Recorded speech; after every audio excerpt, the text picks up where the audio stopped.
અને હવે વાત કરીએ રાજ્યના વાતાવરણને લઈને તો હવામાન નિષ્ણાંત અંબાલાલ પટેલે આગાહી કરી છે। ગરમી અને વરસાદને લઈ અંબાલાલ પટેલે આગાહી કરી। હજુ પણ રાજ્યના કેટલાક ભાગોમાં વરસાદ થશે। ઉત્તર ગુજરાત કચ્છના ભાગોમાં વરસાદ થઈ શકે। 13, 14 અને 15 મે સુધી વરસાદની આગાહી કરાઈ છે। રાજ્યના કેટલાક ભાગોમાં વરસાદ થઈ શકે છે।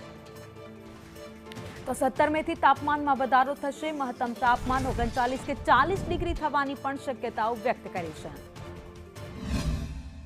તારીખ 12મી સુધી લગભગ ઉત્તર ગુજરાતના કેટલાક ભાગમાં ભારે વરસાદ થવાની શક્યતા રહેશે। તારીખ 13મી તારીખમાં પણ કોઈ ભાગમાં વરસાદ થશે। ત્યારબાદ તારીખ 15, 16 અને 17માં ભિન્ન ભાગોમાં રાજ્યના વરસાદ થશે, જેમાં લગભગ ઉત્તર ગુજરાતના ભાગો, મહેસાણાના ભાગો, જામનગરના ભાગો, કચ્છના ભાગો અને પશ્ચિમ સૌરાષ્ટ્રના ભાગોમાં અને અમરેલીના ભાગોમાં વરસાદ થવાની શક્યતા રહેશે। સુરેન્દ્રનગરના ભાગમાં પણ વરસાદ થવાની શક્યતા રહેશે।